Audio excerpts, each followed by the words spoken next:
Bueno, en todo caso vamos a esperar que se ponga el botón rojo arriba que nos indique que ya se está grabando. Listo. Ahora sí, ya se está grabando la clase. A ver, bueno, a compartir.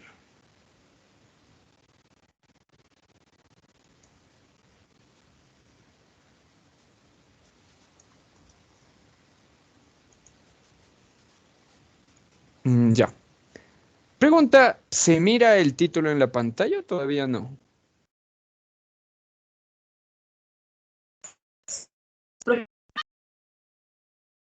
Sí, profesor.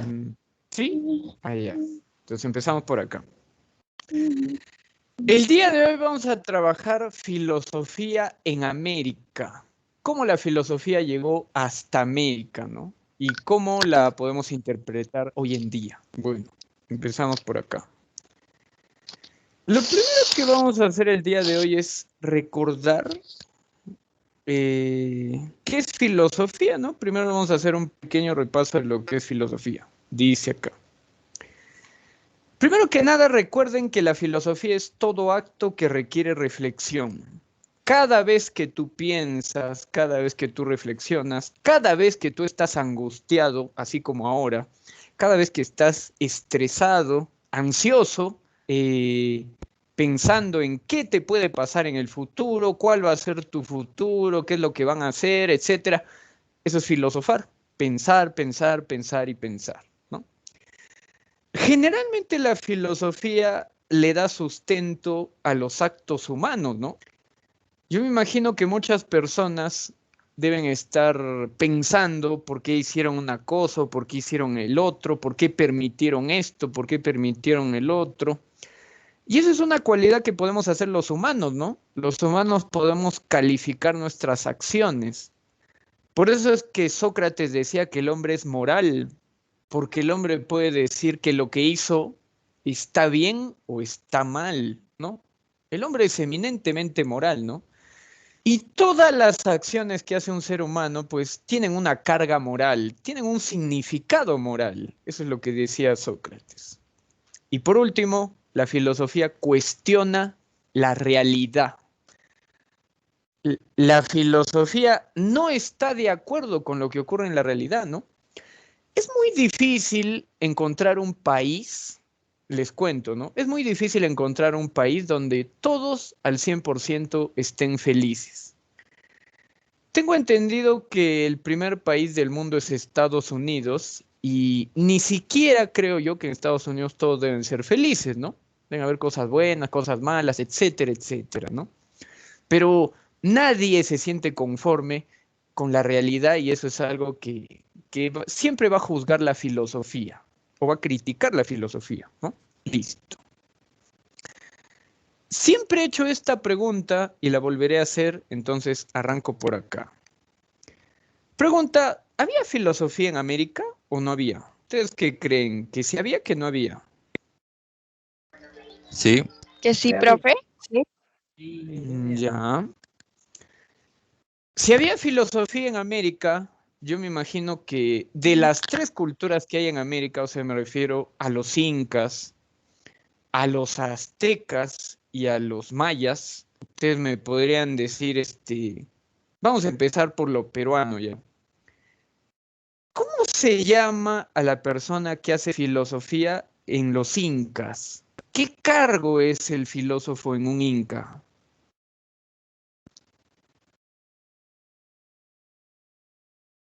Uy, ¿qué pasó? No me dicen nada. Amautas. No, ¿Sacerdote? Amauta es ¿El profesor. sacerdote? ¿El El sacerdote? sacerdote. No habían sacerdotes en los incas. Habían sacerdotes en los incas. Que yo sepa, el jefe supremo en todo aspecto religioso era el Brujo. inca, pero sacerdote en los incas, no, no, que yo me acuerde, no, no había. ¿Quién es un filósofo en los incas? ¿Había alguien que se sentaba únicamente a reflexionar? A mí me parece que no, ¿ah? A ver, vamos a pasar al otro bando, ¿ya? Los aztecas. ¿Hay algún cargo en el azteca que se dedique únicamente a pensar o reflexionar? Ah, ¿Habían caray. filósofos en los aztecas o no? ¿Habían o No, no habían? No. No, que yo sepa también, que yo me acuerde, no, ¿ah? Y por último, los mayas. ¿Habían filósofos en los mayas? No. Tampoco. Entonces, desde la cultura griega había un grupo de personas que se autodenominaban amantes, pues amantes de la sabiduría, ¿no? Los que únicamente se dedican a reflexionar. ¿Eso había en América? No. Al menos la idea europea no había en América, ¿no?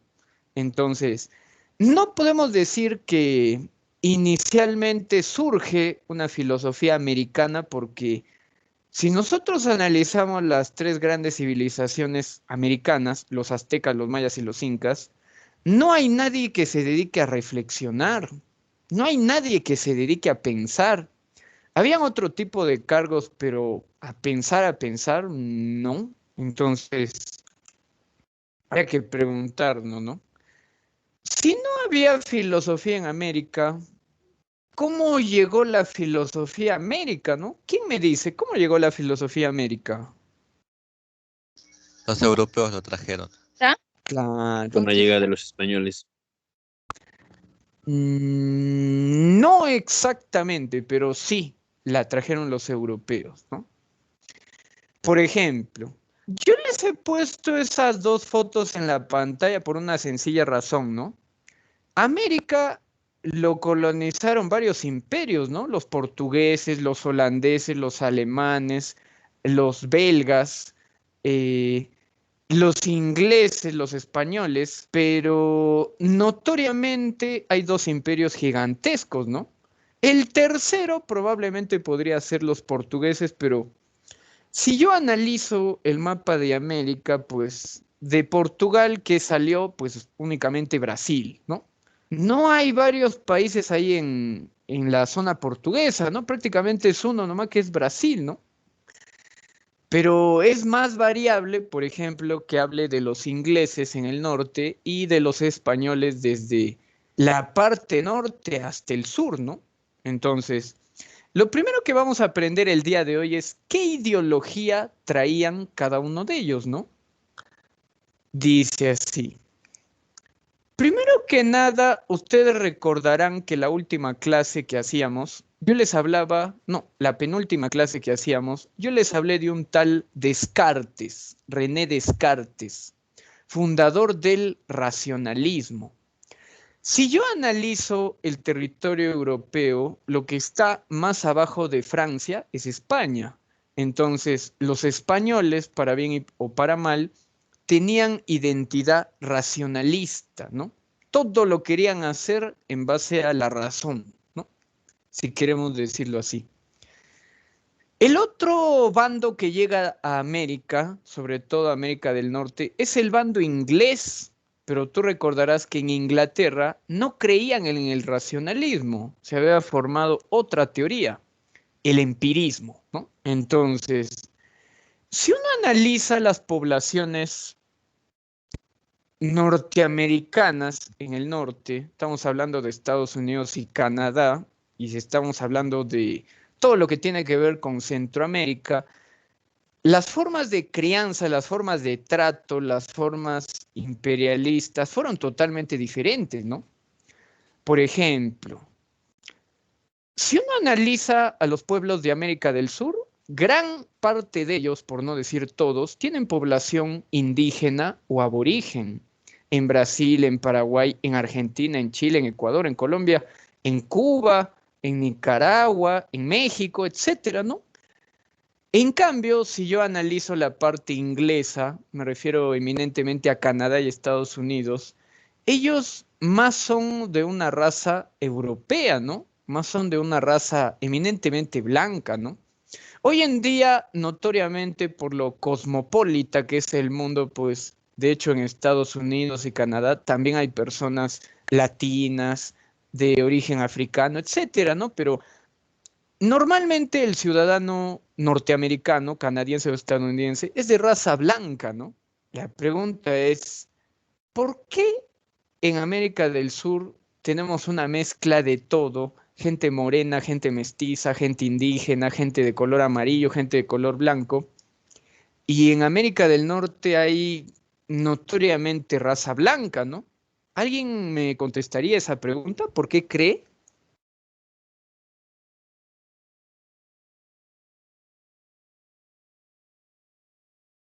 ¿Nada? ¿Algún análisis, algún pensamiento, alguna idea de por qué pudo haber pasado Profesor, eso? ¿puede repetir la pregunta? A ver, le repito la pregunta. En la parte norte de América, refiriéndome a Estados Unidos y Canadá, la mayoría de la población que vive en ese país es de raza blanca, pero la mayoría de población que tenemos desde México hasta Chile es una mezcla de todo, raza blanca, raza morena, raza amarilla, sobre todo en algunos países andinos como Ecuador, Colombia, Perú, Bolivia, México, Nicaragua, Panamá, Costa Rica. ¿Por qué? ¿Por qué hay esa diferencia racial? ¿Cuál es la hipótesis que tienen ustedes? ¿Por qué? ¿Por qué pasó eso? Eliminaron a los Por- negros. Porque cuando conquistaron Estados Unidos,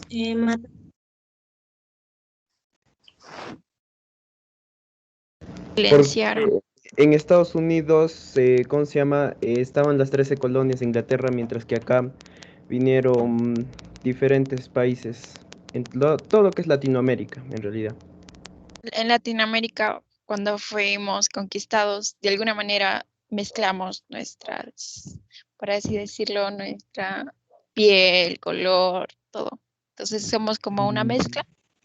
Ya. A ver, La miren, les ideología cuento ya. española aceptaba la raza, mientras que la ideología inglesa no aceptaba la raza, por eso. Ahí está. Me gustó el último comentario. Voy a explicar mi sustento en base a lo último que acaba de decir su compañero ya. Ah, profesor, seguramente pues en Estados Unidos, Canadá, no habían pues indígenas. Sí habían. En esa parte se llamaban los indios, ¿no? O los apaches, ¿no? Si le quieren decir así. ¿Qué pasó con los indios y los apaches? El inglés es empirista y el empirista es sumamente práctico. El empirista no se hace problemas. Cuando Inglaterra llega a las zonas de Estados Unidos y Canadá, de la misma manera encontró una gran tribu apache e india en esos territorios, ¿no? Que de hecho no eran un imperio pues, como los incas, por ejemplo, ¿no? Pero la política inglesa es una política netamente de exterminio. Y cuando llegaron los ingleses, los aniquilaron, los exterminaron. No los volvieron esclavos, los exterminaron. Si cuando llegaron los ingleses, por ejemplo, había, no sé, 10.000 indígenas, los mataron a todos, no les dejaron nada. Y al inglés le, le gustaba más, por ejemplo, el territorio que la gente, por eso es que los exterminaron, ¿no? Y ahora bien, cuando hablamos de las 13 colonias, estamos hablando de gente pues eminentemente blanca, más algunos esclavos africanos, ¿no? Porque alguien tenía que hacer el trabajo minero, agrícola, entonces generalmente a veces traían esclavos desde África, ¿no? Que donde también tenía colonias Inglaterra, ¿no? Por eso es que cuando uno hace un análisis de estos territorios gigantescos como Estados Unidos, Canadá, son personas eminentemente de raza blanca, origen europeo, porque cuando ellos llegaron los aniquilaron. Algo, por ejemplo, que no hicieron los españoles, ¿no? Cuando los españoles llegan a lo que es América del Sur, pues más o menos desde Costa Rica, Venezuela, luego propiamente al Perú, no nos miraron como algo que había que exterminar, nos miraron como algo que había que conquistar. Y uno de los hechos al conquistar es esclavizar a la gente, ¿no? Y además, por otro lado, el mestizaje se genera por una sencilla razón, ¿no? Los europeos, al igual que ustedes, que ya se están convirtiendo en adultos, tienen necesidades como todo ser humano, tanto amorosas como sexuales, ¿no? Y si yo soy un soldado, pues que soy español, nací en España, pero me mandan a América, imagínate 3, 4, 5 años, entonces no me voy a esperar 4 o 5 años para tener contacto sexual, ¿no? Entonces, así es como surge el mestizaje, ¿no? Algunas veces por violación y abuso español, y otras veces simplemente porque me imagino que mirarían atractivas pues a las mujeres indígenas, ¿no? Y surgían pequeños romances y cosas por el estilo, ¿no? Imagínense. Pero la principal razón es que los españoles no nos vieron como muertos, ¿no? Nos vieron como esclavos y bueno, pues así es como surge el mestizaje.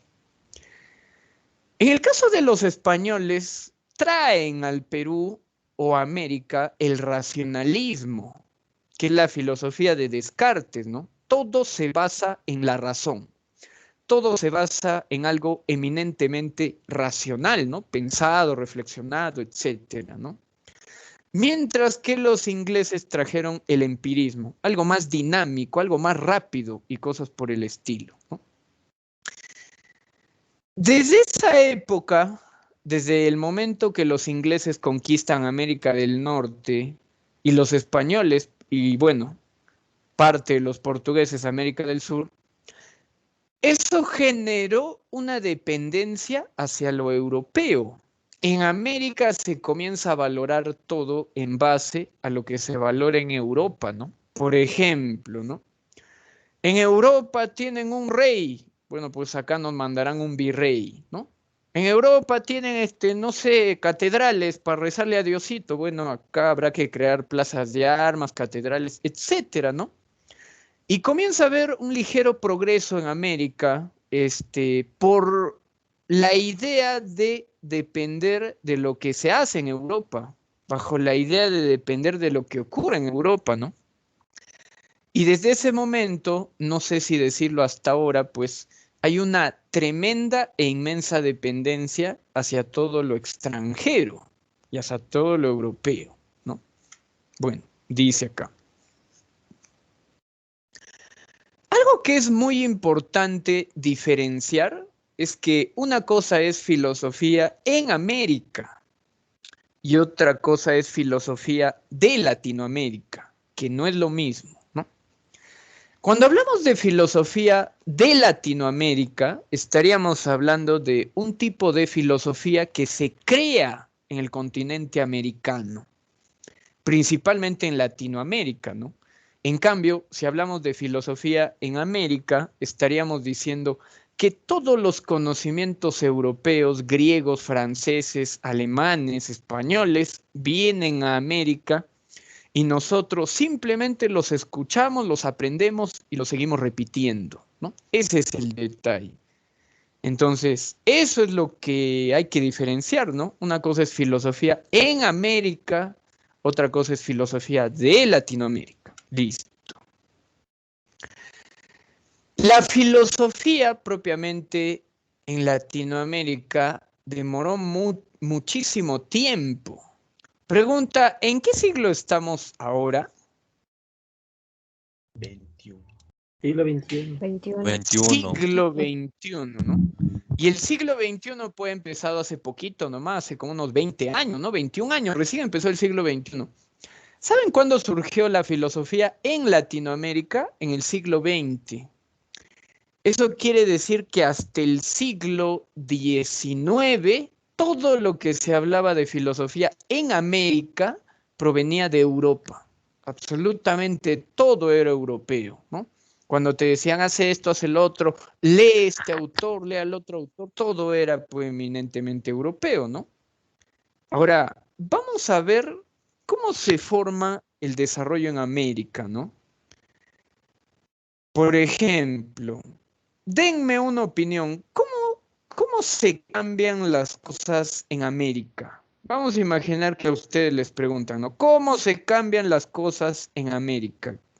¿Qué me responderían? ¿Qué hacemos en América para cambiar las cosas?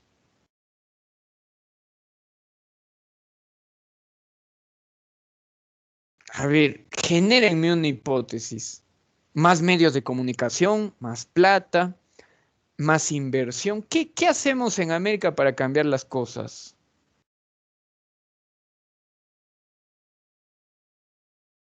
¿Nada? ¿Está muy tranca la pregunta? Debe ser. Bueno, les daré la respuesta. En América, para cambiar las cosas, se hacen revoluciones. La única manera de cambiar algo en América es por una revolución. Las revoluciones sí generan cambios, ¿no? Las vertientes que vamos a ver en pantalla son vertientes que provienen de revoluciones. Las revoluciones generan ideologías, las revoluciones generan identidad, ¿no? Por ejemplo, la última revolución formal que vi en el Perú fue en el año 2000. ¿Les ha contado mi amigo Víctor Rodríguez qué pasó en el año 2000 en el Perú? ¿Por qué hubo una revolución en el Perú?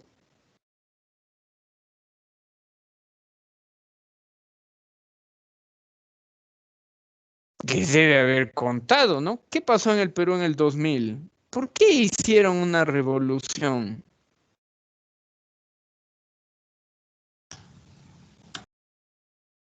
Les doy una pista si quieren.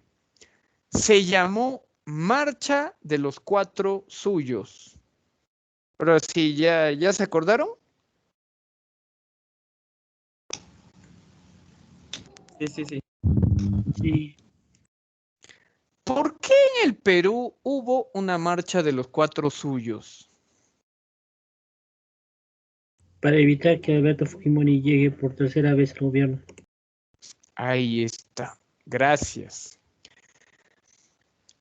Por ejemplo, dicen algunos expertos de que por primera vez en el Perú hemos tenido 20 años de democracia.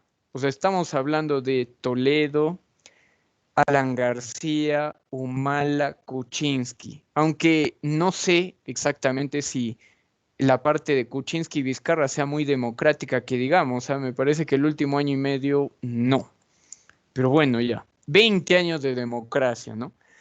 Pero la única manera de obtener esos 20 años de democracia fue con una tremenda revolución que surgió en el año 2000, por eso de la marcha de los Cuatro Suyos, ¿no?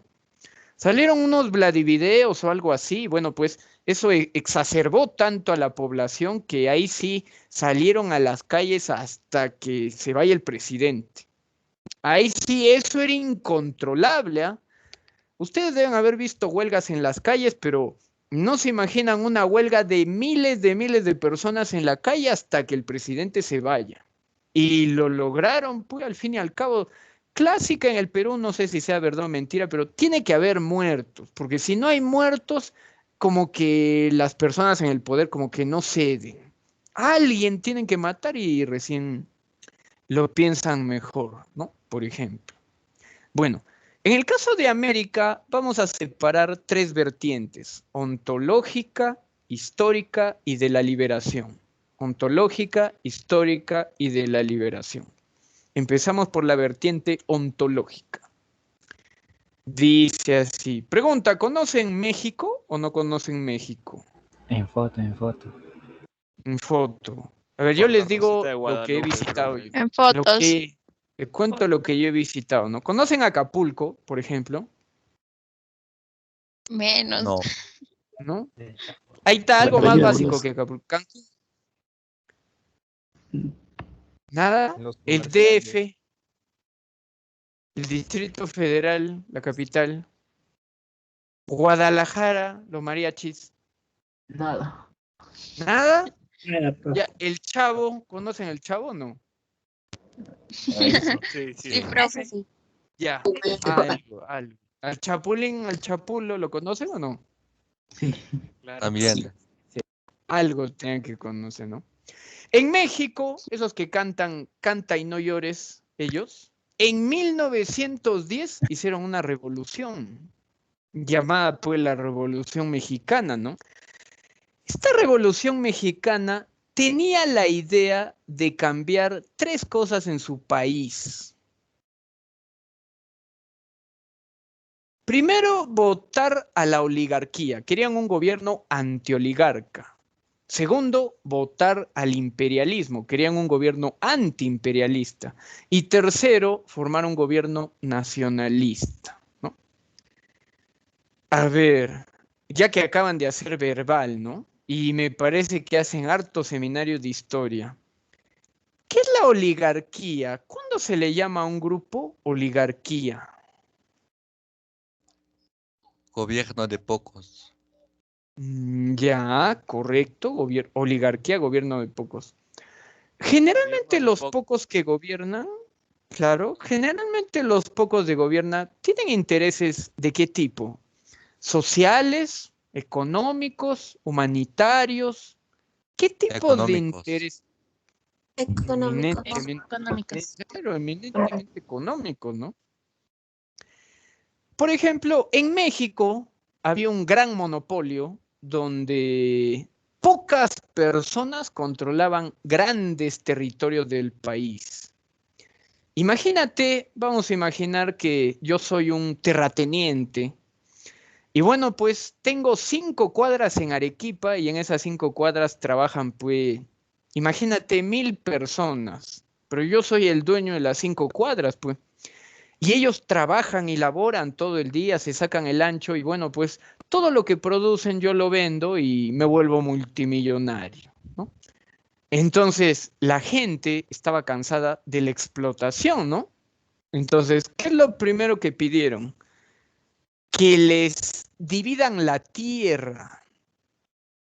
Por cierto, la idea de la división de tierra no viene del Perú, ¿no? ¿Qué presidente dividió las tierras? Algo que se llama la reforma agraria. Velasco. Velasco, ¿sí o no?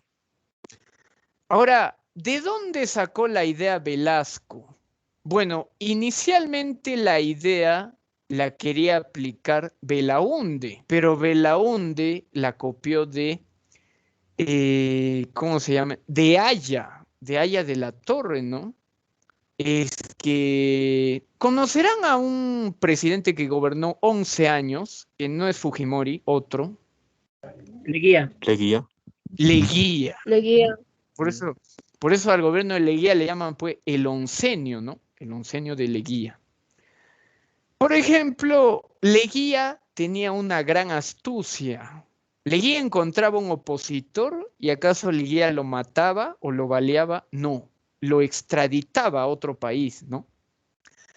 No sé si les haya contado el profesor de historia, pero en el gobierno de Leguía habían dos grandes oposiciones, la oposición de los pobres y la oposición de la clase media.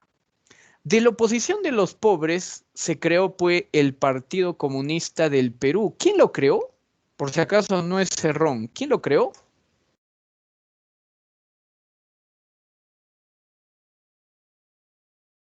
Empieza con J de José Carlos y no es Macetas. José Carlos Mariátegui.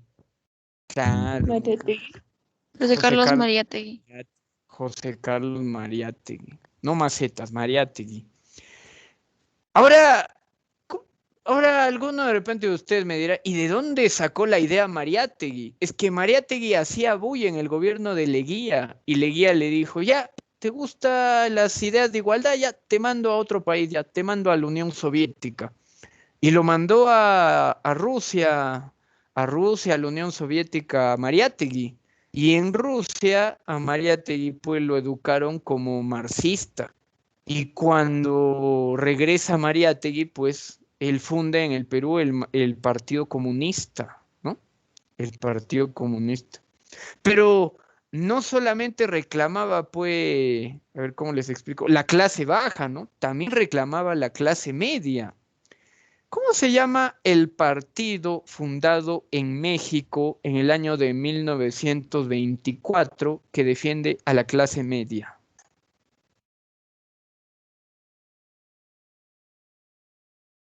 O les doy una pista. Fue fundado por un tal Víctor Raúl. El APRA. APRA. El APRA, pues, ¿no? El APRA, ¿no? ¿Ustedes llevan historia o no llevan? ¿O no entran a la clase? ¿O son tímidos? De repente, ¿no? Ya, vamos acá. Antiimperialismo. ¿Qué es imperialismo? ¿A qué le llamamos imperialismo? ¿Qué es un país imperialista? Lo podemos relacionar con Roma. Roma era un imperio. ¿Por qué Roma era un imperio? ¿Cuándo a algo le llamo imperio?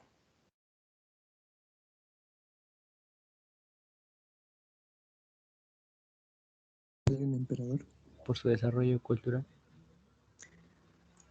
Cuando hay Ya, un pues, emperador. Cuando conquista a una civilización. Porque ocupa una gran extensión. Su extensión. ahí está. Por la extensión. Esa idea sí está buena. ¿Qué es un imperio? Un grupo que busca la expansión, ¿no? Pregunto, ¿Estados Unidos será un país imperialista o no? Sí. Sí. Y Sí. ¿Por qué? Claro, ¿por qué en la Primera y en la Segunda Guerra Mundial les dicen países imperialistas, ¿no? Inglaterra, país imperialista, Francia, país imperialista, Alemania, país imperialista, porque lo que ellos querían era expandirse, ¿no? Expandir mucho más de lo que ellos ya querían, ¿no? Listo, sigamos acá. Pero ellos querían un país antiimperialista. ¿Quién dominaba México? Estados Unidos. Y la revolución también generó de que los votaran, pues, los sacaran del poder, ¿no? A los estadounidenses, ¿no? Y la última palabrita dice acá, nacionalista. ¿Qué es un país nacionalista?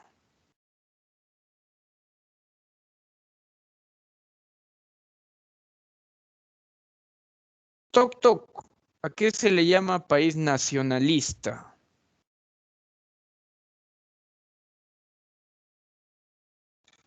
¿Qué ha pasado? ¿Tengo mucho alumno tímido o en verdad no conocen el término?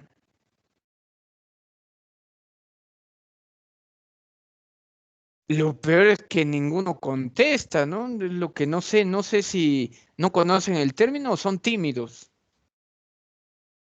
Apego a la nación. Ya, está bien, apego a la nación. ¿Algo más? ¿O me quedo con el apego a la nación nomás?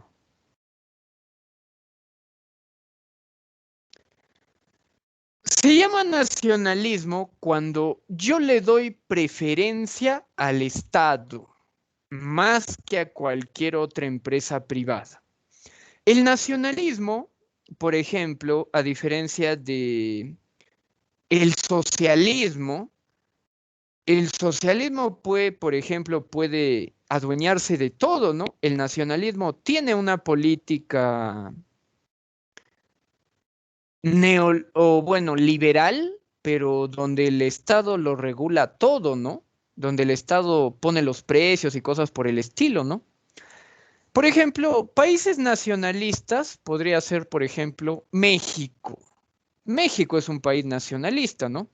Donde hay flujo de dinero, hay flujo de trabajo y todo lo demás, pero todo es regulado por el Estado, por ejemplo. El Estado no lo controla, el Estado lo regula y sobre todo le da prioridad a las empresas extranjeras, ¿no? Digo, a las empresas nacionales, ¿no? Se le da mayor prioridad a las empresas nacionales, ¿no? Listo. Por ejemplo, la Revolución Mexicana del año de 1910 tuvo el apoyo de algunos autores de Sudamérica, ¿no? Que son tres. Rodolfo Kuch en Argentina. Él sacó un libro que se llama América Profunda. En Perú, Antenor Orrego, El problema de América. Y en Venezuela, Ernesto Maiz, ¿no? Que habla del sentimiento de lo humano en América. Son 3 autores que apoyaron a la vertiente, a la primera vertiente, que es la vertiente ontológica. Me olvidé de decir, ¿y por qué se le llama, profesor, ontológica? Porque esta vertiente busca descubrir cuál es la identidad del ciudadano de América, ¿no? Recuerden ustedes que la ontología es la disciplina que estudia al ser y a los entes, ¿no? Se llama vertiente ontológica porque se quiere descubrir al ciudadano de América, ¿no? Y para descubrir al ciudadano de América tengo que votar a los grupos pequeños, tengo que votar a los imperialistas y tengo que formar un imperio nacionalista, pues, ¿no? Y cosas por el estilo. Listo. Pasamos ahora a la vertiente historicista, que es la vertiente número 2. La vertiente historicista también viene de México, solo que más bien esta viene del año de 1930. O sea, estamos hablando de 20 años después, ¿no?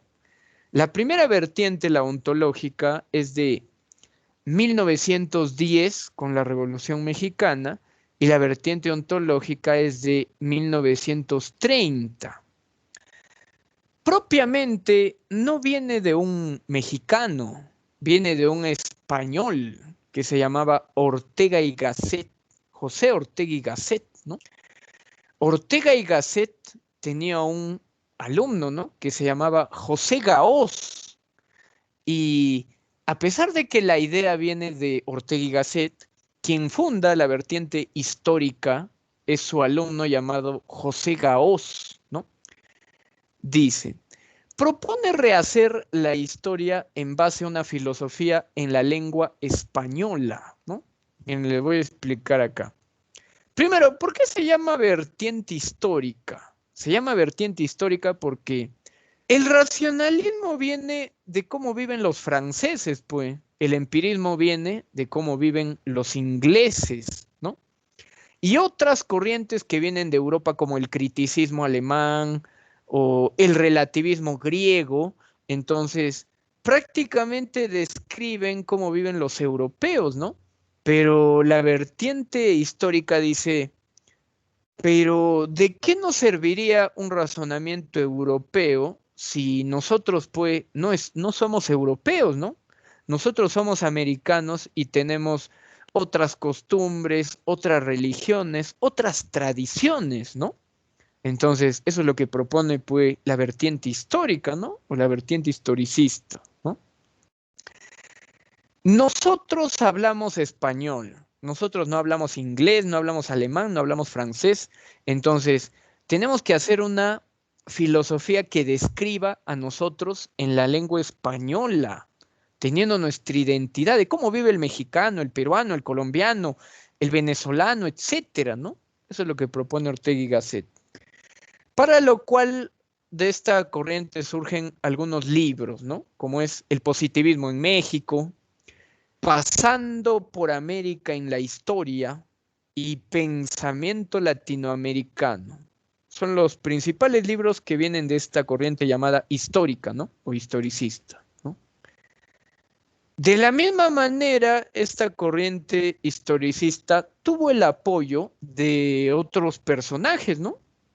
Personajes que vienen pues también de diferentes países, como por ejemplo, de Uruguay, un tal Arturo Ardao, Historia de la evolución de las ideas en América Latina. Otra vez Perú en el podio, ¿no? Dice Francisco Miro Quesada, Proyecto de filósofo latinoamericano. Y el último se llama Arturo Roig, Teoría y crítica al pensamiento latinoamericano. ¿No? Teoría y crítica al pensamiento de Latinoamérica. Listo. Pasamos ahora a ver la vertiente de la liberación, ¿no? Que es la última vertiente que vamos a analizar. Más bien, como forma de cambio y de variación, la vertiente de la liberación ya no surge pues en México, ¿no? Ya 3 de 2, ya ¿qué sería, no? Más bien, esta surgió en Argentina, ¿no? En los años 60.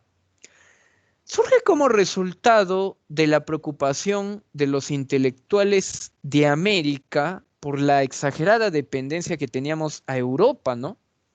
Por ejemplo, hay un concepto marxista que les voy a enseñar en esta semana que se llama alienación. ¿Qué es alienación? Cuando el ser humano pierde su identidad para copiar la de otro, ¿no?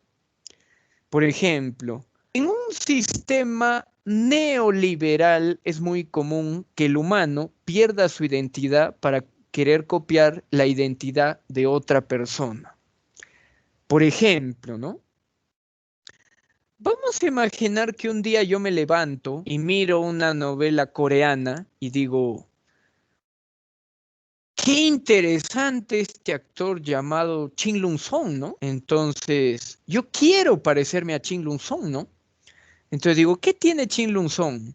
Bueno, se pinta un poco los ojos, tiene el cabello honguito y digo, voy a hacer lo mismo. Entonces, me comienzo a hacer crecer el cabello como si fuera honguito, me pinto los ojos y comienzo a decir una que otra palabra en coreano, ¿no? ¿No? Para parecer pues a Shin Lung-song, ¿no? Entonces, en ese momento pierdo mi identidad porque ya no soy yo, ahora soy la copia de un coreano y encima paso a ser el coreano de segunda mano. Ya no soy peruano, ¿no? Pierdo mi identidad y Profe, me vuelvo pues, sí, dígame. profesor, entonces significa que los otakus son personas que literalmente han perdido su identidad, ¿se podría decir? Para el marxismo, sí. Pero en realidad le cuento algo, no tiene que ver con los otakus, tiene que ver con muchas cosas que ocurren en la vida, ¿no? Les cuento algo, hace 7 años hacían una entrevista en el Cusco a niños de 7 u 8 años y les preguntaban, ¿no? Oye, ¿tú qué quieres ser de grande? Y alguno decía, no, yo quiero ser médico. Otro, no, yo quiero ser abogado. Un niño le dijo, yo quiero ser combatiente, le dijo. Yo quiero ser como Yaco, como Nicola. Entonces, imagínate este pobre niño que ha mirado sus programas realities por varios años y mira al combatiente, al guerrero, como su meta a seguir. Como yo también creo, yo también pienso que algunas personas que son fans de determinadas personas o grupos, también los miran como su forma de seguir, ¿no? Como su medio de identidad, ¿no? ¿Cuántas de ustedes, porque no las conozco, probablemente miren un catálogo de revista y miren que sale una chica con tacos altos, minifalda y bonito cuerpo y dicen, yo quiero comprarme ese vestido porque yo quiero que me quede así? Entonces, es una manera neoliberal de perder la identidad, ¿no? Porque ya no eres tú, eres el maniquí de la revista, eres la foto que miras ahí, ¿no? Etcétera, etcétera, ¿no? Y por eso surge pues la vertiente de la liberación, ¿no? Porque nos dicen que somos muy dependientes a las ideas externas, ¿no? Ahora bien, la filosofía de la liberación se basa en 2 ideas. Primero, la sociología de la dependencia y segundo, la teología de la liberación. Bueno, empezamos por la sociología de la dependencia. Dice así. Según la sociología de la dependencia, la mayoría de personas en América no tiene identidad, sino que usa algo valioso del mundo español, europeo, inglés, norteamericano para tener una identidad, ¿no? Le voy a poner un ejemplo pequeño sobre fútbol, ¿ya? Por ejemplo, ninguno de nosotros nació en Inglaterra, ni en España, ni en Holanda, ni en Alemania, etcétera, ¿no? Pero ustedes salen a la calle y se compran su camiseta del Bayern, del Real Madrid, del Barcelona. Yo he visto a varios de ustedes que, por ejemplo, no juega el Barcelona y dice, ole y ole, hoy juega mi equipo, el Barça, dicen, ¿no? Hay otros que dicen, no, Gerd Müller, Pizarro, el Bayern, hoy día juega mi Bayern, dice. Entonces, ya no hablas, pues, de tu ciudad, ¿no? Del Melgar de Arequipa, del Ayacucho Fútbol Club, del, no sé, del UTC, etcétera, ¿no? Ahora tú dices, no, yo soy del Bayern, yo soy del Madrid, dice, ¿no? Mi jugador estrella, Cristiano, metió el gol en la Juve, dice, ¿no? Porque yo soy de la Juve, yo soy de Turín, dices tú, ¿no? Es un tipo de alienación, ¿no? De la misma forma, hay marcas, por ejemplo, Adidas, alemán, Nike, estadounidense, y tú no compras Wallon, o tú vas a la tienda y dices, señor, ¿tendrá una super, ultra, hiper zapatilla Wallon? No, tú pides por Reebok, Puma, Olympicus, Nike, Adidas, ¿no? Ese es el detalle, ¿no? Esa es una forma de alienación. Ya no es lo que ocurre acá, es lo que ocurre en el extranjero, ¿no? Ya no vas a la tía Veneno por tu pollo broster, ¿no? Con doble papa, más mayonesa. No. Tú vas a KFC. Dices, no, nos hemos antojado de pollo broster. KFC. Pues. ¿Qué va a decir toda la carretilla? A ver, lleva a una chica a la carretilla, se ofende, se enoja, ya no vuelve a salir contigo. Te tilda de misio, te tilda de pobre, ¿o no? Es el detalle, ¿no? Hay que llevarla a KFC, ¿no? Ya. Por eso, cómprate tu caja de KFC y lo compras en la tía Veneno y lo metes ahí, de finta nomás, y vas a ver que sale, le engañas, ¿no? De todas maneras. 2. Teología de la liberación. La teología habla de Dios. ¿Qué es la teología de la liberación? La siguiente idea, ¿ya? En Colombia, ¿no? Había un grupo de curitas que hacían una crítica al modelo neoliberal, ¿no? Decían, es verdad, Dios y la Biblia desea que nosotros seamos humildes, desea que nosotros seamos pobres, ¿no? Pero dicen los teólogos de la liberación, ¿no? El humano tiene que ser pobre por decisión propia, no porque el mundo lo explote, no porque la empresa privada se aproveche de él, ¿no? Entonces, la teología de la liberación dice, en América nos explotan, vienen empresas extranjeras a explotarnos. No somos pobres porque creamos en Dios, somos pobres porque nos explotan, ¿no? Entonces, querían cambiar esa idea, ¿no?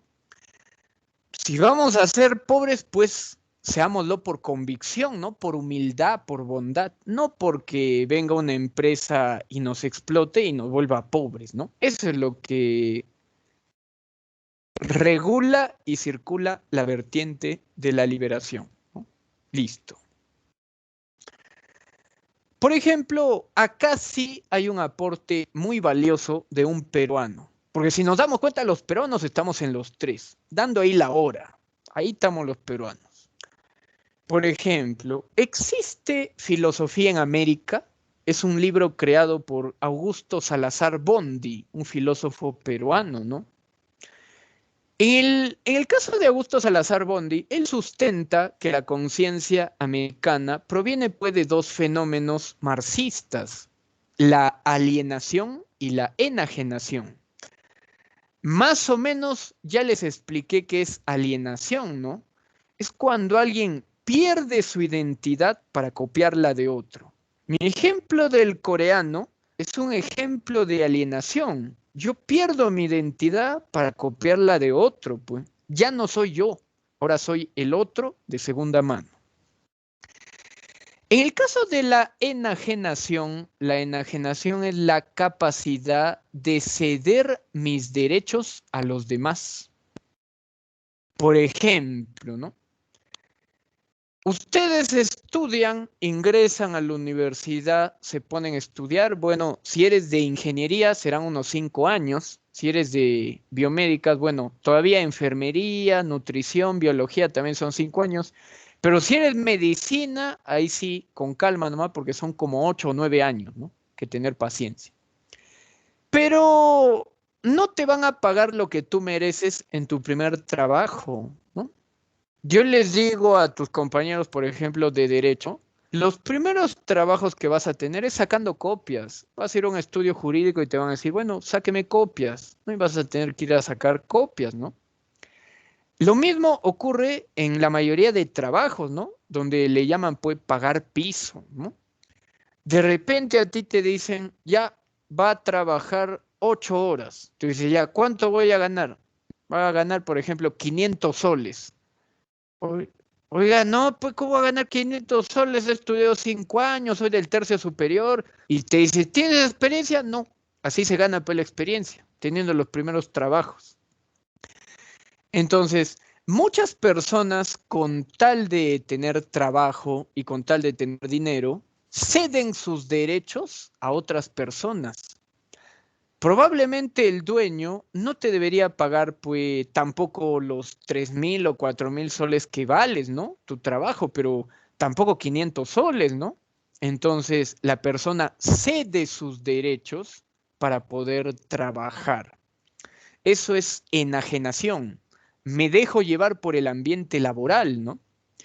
Por ejemplo, hay mayor alienación para una mujer que para un varón, ¿no? Por ejemplo, ¿no? Vamos a imaginar que tú quedes embarazada. Espero que a esta edad no, más adelante, ¿no? Y vas a buscar trabajo embarazada. Pregunta, sabiendo que estás embarazada, ¿te contratarán o no? ¿Tú qué crees? ¿Te contratan o no? No. No te No. Obvio, ¿no? Probablemente alguno me diga, ya, porque son racistas. No, sino que ellos van a perder dinero, pues. Tú en tu embarazo, al menos en el Perú, equivocadamente, creo yo, Constitución del año 93, una mujer embarazada solo descansa 3 meses. ¿En qué país ocurre eso? Esa es una explotación total. La mayoría de mujeres descansa 1 mes antes de su embarazo, bajo riesgo de que en cualquier momento pueda dar a luz, ¿no? Y 2 meses después de que nace su hijo, ¿no? Y al tercer mes se tiene que reponer al trabajo otra vez. Entonces, si a ti te ven embarazada, no te van a contratar porque el dueño te tendría que pagar 3 meses sin que trabajes. Entonces, no, pues, de hecho, no les va a convenir, ¿no? Algo que, por ejemplo, en los varones no ocurre, ¿no? Porque con un varón no hay ese problema, ¿no? No hay esa dicotomía, ¿no? Ventaja masculina, ¿no? Pero bueno, pues, cosas que ocurren, ¿no? Ceder tus derechos, ¿no? Ceder tus derechos. Bueno, y más o menos para terminar esta parte, diremos que surge en el Segundo Congreso Nacional en Córdoba, en el año de 1972, donde dieron sus aportes a la vertiente de la liberación 3 uruguayos y un argentino. El argentino se llamó Enrique Dussel. Los uruguayos eran Mario Casalla, Carlos Culén y Osvaldo Ardiles, ¿no? A través de un congreso en Argentina dijeron, no, hay que crear una idea, una doctrina, una ideología que forme a las generaciones americanas sobre la expansión neoliberal que existe en el mundo, ¿no? Que generalmente nos destruye, pues, y nos vuelve alienados, enajenados también, ¿no? Imagínense todos esos detalles. Bueno. Falta 1 minuto para las 7, pero yo tengo que cambiar de clase. Antes de que me vaya, ¿tienen alguna pregunta o alguna duda? Profe, ¿podría poner la diapositiva anterior, por favor? A ver, la pongo. ¿La de Augusto Salazar Bondy? Sí. A ver. Ya.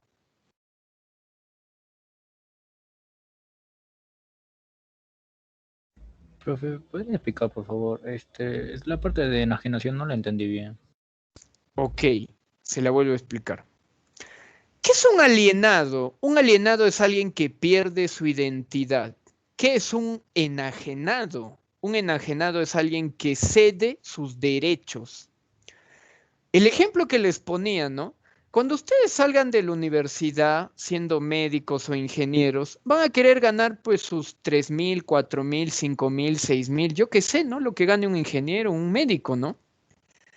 Y eso va a provocar que en tus primeros trabajos no ganes eso. ¿Por qué? Bajo la idea de tienes que pagar piso. Tú eres nuevo, no tienes experiencia, no te puedo pagar tanto. Entonces, los primeros trabajos que tú vas a tener, probablemente ganes 500 soles, 600, 800. ¿Por qué? Porque te miran como nuevo. Y es una forma de enajenación. Como eres nuevo, te pago menos. Tienes que cederme tus derechos para que yo te permita trabajar, ¿no? Ahora sí me entendió. Sí, profe, ahora sí. ¿Podría poner los autores, los 3 uruguayos y el argentino? Ahí está. Te lo paso a los 3 uruguayos y el argentino. Gracias, profe. Listo. ¿Alguna pregunta más o alguna duda? No, profe. Ya. Ninguna, profesor. En el próximo seminario avanzamos filosofía en el Perú. Bueno, y lo que me falta terminar de filosofía en América. Cuídense mucho, tengan mucha fuerza, mucha energía. Recuerden que estamos en una situación expectativa, entonces lo único que yo les pido es que tengan mucha energía, tengan mucha fe, confíen en la vida, que seguramente se nos puede venir cosas mejores. Siempre hay que creer de manera positiva. Chao, nos vemos, hasta la próxima, hasta luego. Gracias, profesor. Hasta la próxima, profe. Gracias, profesor. Se cuida. Hasta